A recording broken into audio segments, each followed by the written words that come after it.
Hi guys, this is Param from UCMS Delhi and welcome to our channel.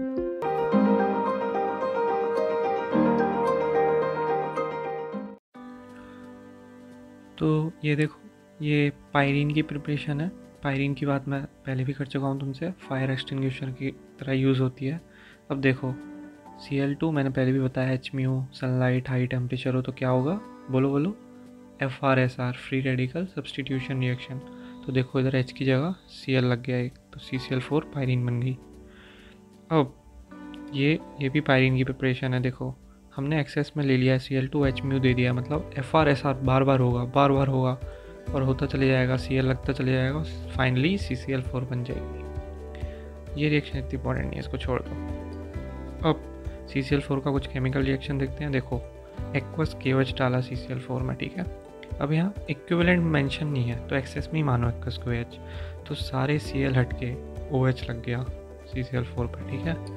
अब यार 2 OH तो stable नहीं थे एक कार्बन पे, भाई यहाँ तो 4 आ गए। तो जब 2 OH होते थे एक कार्बन पे तो हम एक H2O निकालते थे, अब 4 OH हैं तो 2 H2O निकाल दो। तो जो बचा वो क्या है, CO2। अब CO2 में हमने KOH डाल दिया तो K2CO3 बन गया, वेरी इजी। ये भी छोड़ सकते हो, इम्पोर्टेंट नहीं है। अब टीमर टीमन कार्बोक्सिलेशन, ये इंपॉर्टेंट रिएक्शन है, देख लेना। फिनॉल पे CCl4 की रिएक्शन क्या बना, सैलिसाइलिक एसिड। अब ये है हमारे क्लोरोफ्लोरोकार्बन, इसकी प्रिपरेशन दे रखी है, जो तुम कोल्ड ड्रिंक पी जाते हो ना फ्रिज में से निकाल के, उसके पीछे यही है। CCl4 SbF3 या HF भी ले सकते हैं, तो क्या बनता है CCl2F2 क्लोरोफ्लोरोकार्बन CFC। अब इनके बारे में थोड़ा देखते हैं। इन्हें फ्रेऑन्स भी कहा जाता है, इनका बॉइलिंग पॉइंट लो होता है और एक कूलिंग कंपाउंड AC रेफ्रिजरेटर में यूज़ करे जाते हैं, पता होगा तुम्हें। बट इनका हार्मफुल क्या है इफेक्ट, ये ओजोन लेयर को डिप्लेट करते हैं यार। अब ये क्लोरल हाइड्रेट देख लो। क्लोरल हाइड्रेट जो है ना, हाइड्रेट क्यों नाम है इसका, क्योंकि इसके साथ H2O जुड़ा रहता है, देखो यार। और इसका स्ट्रक्चर क्या होता है जब H2O जुड़ा रहता है इसके साथ, ये होता है। ध्यान से देखोगे तो देखो इसमें इंट्रामोलिकुलर हाइड्रोजन बॉन्डिंग दिखेगी तुम्हें, ये इंपॉर्टेंट है इसमें कि इंट्रामोलिकुलर हाइड्रोजन बॉन्डिंग होती है, ध्यान रखो। अब देखो एक इम्पॉर्टेंट रिएक्शन आ गई, DDT की प्रिपरेशन। ये देखो, अब पेपर में तो तुम्हें ऐसे लिख के देगा नहीं एग्जामिनर, वो तो सिंपल ये लिखेगा, या तो क्लोरल लिख देगा या ऐसे प्लस क्लोरोबेंजीन बना के दे देगा। तुम्हें खुद याद रखना होगा कि यहाँ पे एक H है और तुम्हें इस तरह से इसका रिएक्शन करा देना है, ठीक है। ये तुम्हें खुद याद रखना होगा। O है, इसके साथ 2 H निकाल देना, H2O निकलेगा तो बन जाएगा DDT, वेरी इजी। बस ध्यान रखना क्योंकि एग्जामिनर तुम्हें ऐसे लिख के दे सकता है, पेपर में ऐसे लिख के नहीं आएगा। अब DDT पता ही होगा, इंसेक्टिसाइड पेस्टिसाइड होता है, नॉन बायोडिग्रेडेबल होता है, इसके एक हार्मफुल इफेक्ट है, एनवायरमेंटल केमिस्ट्री से लिंक हो गया। और इसकी फुल फॉर्म क्या है, डाईक्लोरो, 2 क्लोरीन है, डाईफिनाइल, 2 फिनाइल रिंग है, ट्राईक्लोरोइथेन, 3 क्लोरीन है और 2 कार्बन की चेन है, तो इथेन, वेरी इजी। देखो वही रिएक्शन फिर से आ गई जिसके बारे में हम पहले भी डिस्कस कर चुके हैं, ये वाली तुम्हें पता है, मैंने बताया था। अब इससे आप क्या रिलेट कर सकते हो कि ये केस भी सिमिलर होता है, KNO2 का AgNO2 का। KNO2 क्या है, आयोनिक कंपाउंड है ऑब्वियसली, तो इसमें टूट जाता है, तो यहाँ पे O डोनेट कर देता है अपना लोन पेयर RX में। लेकिन ध्यान से देखो AgNO2 तो ऐसे नहीं टूटता क्योंकि वो कोवेलेंट कंपाउंड है, तो यहाँ तो O ऑलरेडी कमिटेड है Ag के साथ, तो लोन पेयर किसका फ्री है, N का, तो ये NRX को डोनेट करता है अपना लोन पेयर। तो RNC और RCN की तरह सिमिलर केस है KNO2 का AgNO2 का। किसी चीज़ को रिलेट करके वहीं पढ़ लेने से उसको फिर बाद में अलग से नहीं पढ़ना होता है, ये फ़ायदा होता है। तो अब हम आ गए हैं अपने 6th पेज पे, ठीक है। तो यहाँ दे रखा है कंपाउंड जो SN2 नहीं देते, थोड़ा इनको देख लो, एक ओवरव्यू ले लो, बाकी इसको ज़्यादा एम्फेसिस देने की ज़रूरत नहीं है। RF ये नहीं देता, तुम जानते हो पार्शियल डबल बॉन्ड कैरेक्टर आता है, इनमें भी सेम केस है, पार्शियल डबल बॉन्ड कैरेक्टर, ये नहीं देंगे। 3 डिग्री अल्काइल हैलाइड, ये तो तुम जानते होगे, ये नहीं देता है, ये भी नहीं देता। और ये तुम जानते होगे एरोमेटिक नॉन एरोमेटिक का चक्कर, और ये डांसिंग रेजोनेंस वगैरह, ठीक है, ये तुम देख लेना। अब अगली जो रिएक्शन है वो है सिने सब्स्टिट्यूशन। ये इतनी इम्पॉर्टेंट नहीं है, फिर भी एक बार देख लेना, देखने में कोई बुराई नहीं है। सिने का मतलब होता है साइड। तो एक्चुअली होता क्या है इसमें, KNH2 और अमोनिया का अटैक करवाते हैं हम क्लोरोबेंजीन पर। तो एक तो NH2 लगता है जहाँ पे पहले Cl लगा हुआ था उस पोजीशन पर, ठीक है, इसे कहते हैं हम सिंपल प्रोडक्ट। और एक बनता है सिने प्रोडक्ट। सिने का मतलब पहले ही तुम्हें मैंने साइड बताया, तो मतलब जहाँ क्लोरीन लगा हुआ था उसके साइड वाले कार्बन पे, मतलब एडजेसेंट कार्बन पे, मतलब सिने पोजीशन पे। तो ये 53% बनता है, मेजर होता है। और इसका एक बार मैकेनिज्म बस याद रख लो, nucleophilic substitution via elimination addition. और बस ये याद रखना कि ये बेंजाइन मैकेनिज्म से होता है, मतलब इसमें इंटरमीडिएट बेंजाइन बनती है। तो बेंजाइन क्या है, बेंजाइन है ये हाईली अनस्टेबल और बहुत रिएक्टिव होती है, इसलिए रिएक्शन में इंटरमीडिएट है। अब तुम्हें कभी कभार पता है क्या पूछ लेता है बेंजाइन में कितने sp2 कार्बन है, तो तुम फंस जाते हो। तुम यहाँ 3 बॉन्ड देख के इन दोनों को sp कार्बन समझ लेते हो और तुम 4 कराते हो, लेकिन ध्यान रखना ये जो 3 बॉन्ड बन रहे हैं ये दोनों कार्बन भी sp2 ही हैं। तो sp2 कार्बन इसमें बेंजीन के बराबर ही हैं, 6 ही हैं, ध्यान रखना इस चीज़ को। तो अब हमारा आ गया है 7th पेज और हमारा चालू हो गया है एराइल हैलाइड। एराइल हैलाइड की MOP मेथड ऑफ प्रिपरेशन देखते हैं। बेंजीन रिंग Cl2HCl3, कौन सा रिएक्शन बोलो, फ्रीडल क्राफ्ट। Cl+ जनरेट होता है, Cl+ electron rich benzene ring पे लग जाता है। दूसरा diazotization reaction, important, aniline NaNO2HCl, temperature ध्यान रखना इम्पॉर्टेंट है, ये बन गया अपना डाइज़ोनियम सॉल्ट। डाइज़ोनियम सॉल्ट अब कई तरह के रिएक्शन दे सकता है, ये सैंडमेयर रिएक्शन देता है और गैटरमैन रिएक्शन देता है। अब ध्यान कैसे रखोगे कौन सा गैटरमैन है कौन सा सैंडमेयर, तो ध्यान रखना कॉपर को तुम गटर में फेंक सकते हो।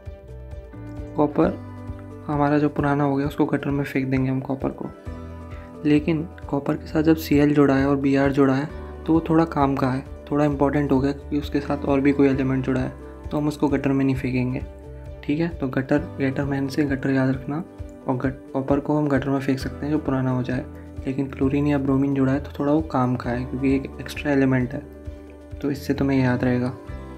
तो ये रिएक्शन तुम्हें आती होंगे। और Ki वाला भी याद रखना, आयोडीन जुड़ जाता है आयोडोबेंजीन। अब बाल्ट-शीमन रिएक्शन, ये भी इम्पॉर्टेंट है। जैसे हमने एलिनीन से ऊपर ये डाइज़ोनियम सॉल्ट बनाया, सेम ऐसे ही हम इसे बना रहे हैं। देखो टेम्परेचर भी उतना ही है, लेकिन ये इसका एक फाइनल स्टेप ध्यान रखना, हीट करने पे ये जो ऊपर वाला ग्रुप है इसको भगा दो और बन जाएगा फ्लोरोबेंजीन। फ्लोरीन लगा दो, उस पूरे ग्रुप को भगा दो, फ्लोरीन लगा दो, फ्लोरोबेंजीन बन जाएगा। तो अब कुछ केमिकल रिएक्शन देखते हैं एराइल हैलाइड की। क्लोरोबेंजीन पे NaOH एक्वस का रिएक्शन, OH लगा के मत आ जाना पेपर में, टेम्परेचर और प्रेशर भी देख लो। तो यहाँ ये बनता है फिनॉक्साइड, सोडियम फिनॉक्साइड सॉल्ट, इस पर डाइल्यूट HCl डालते हैं तब जाके कहीं फिनॉल मिलता है हमें। ये डाउज प्रोसेस है, इम्पॉर्टेंट है, ये प्रिपरेशन है फिनॉल की।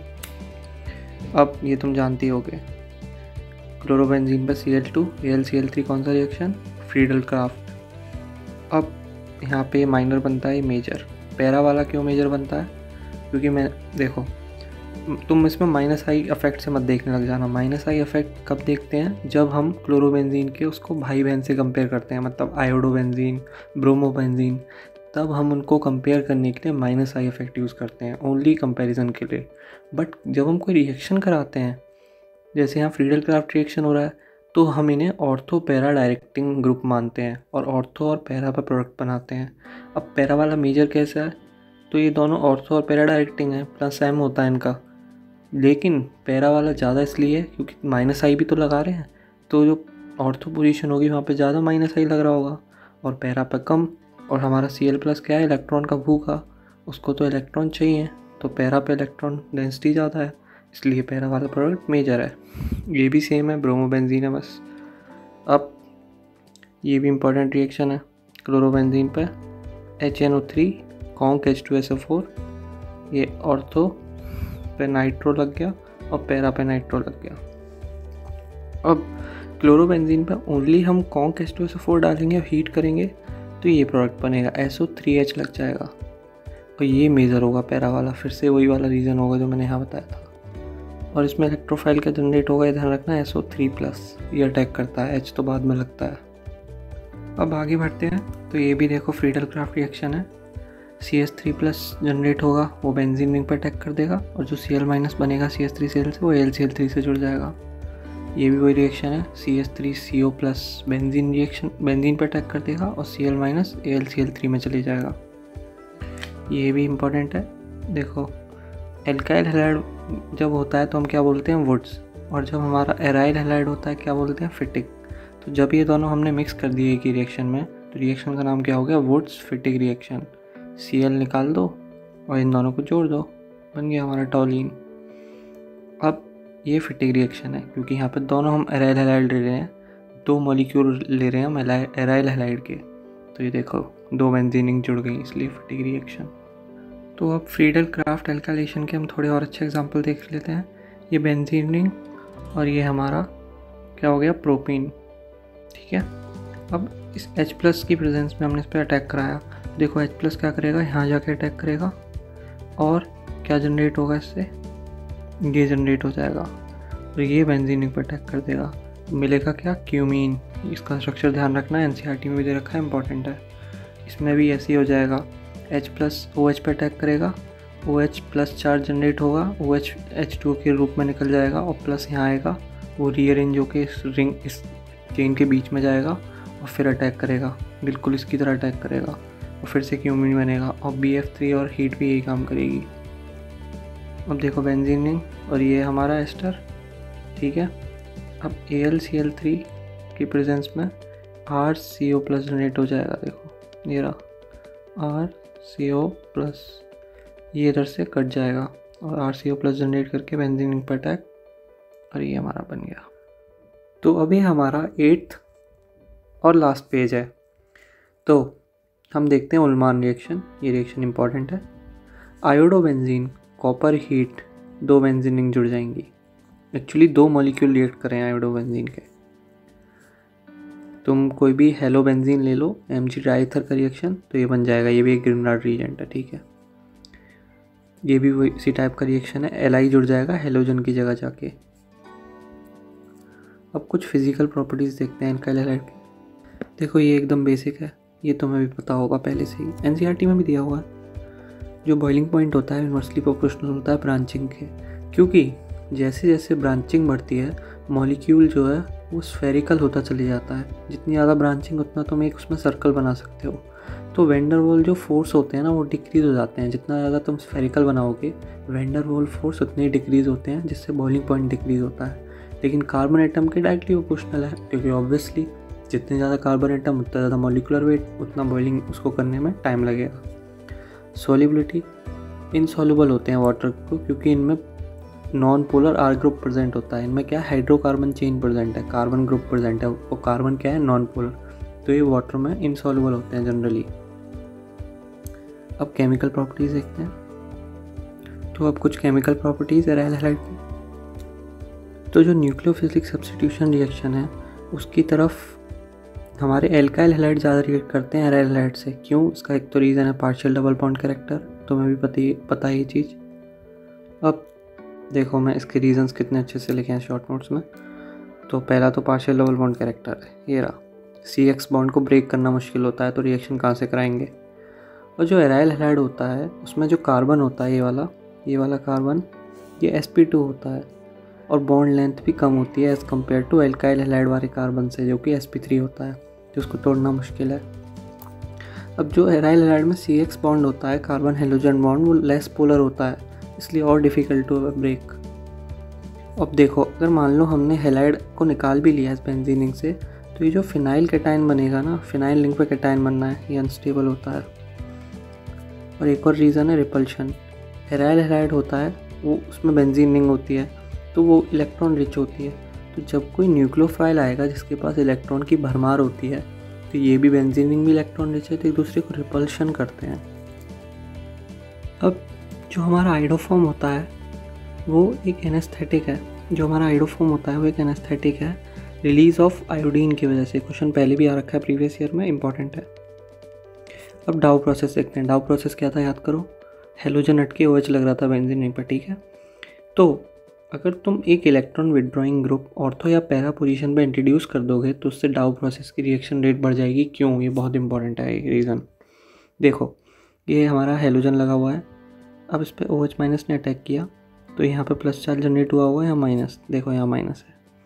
अब OH लग गया, ये माइनस रेजोनेट करके यहाँ जाएगा और इस पोजीशन पे आ जाएगा, तो यहाँ पे इसको NO2 संभाल लेगा। रेजोनेंस करने के बाद जो माइनस चार्ज बेंजीन रिंग में पैरा पोजीशन पे पहुँचा उसको NO2 ने कहा मैं तुझे स्टेबलाइज कर दूंगा।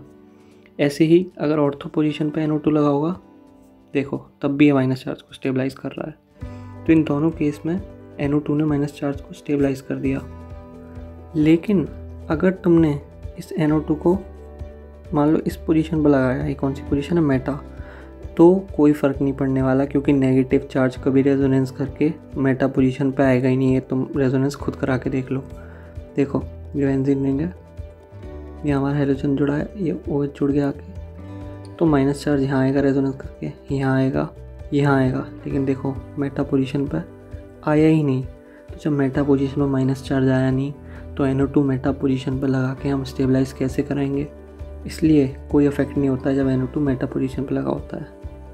और एक और फैक्टर हो सकता है, जो तुम्हारा हेलोजन हटाने वाले हैं लेकिन वो पहले से तो लगा हुआ है, बाद में हम भले हटा देंगे, रिएक्शन हमारा वही है, हेलोजन हटाना है OH लगाना है।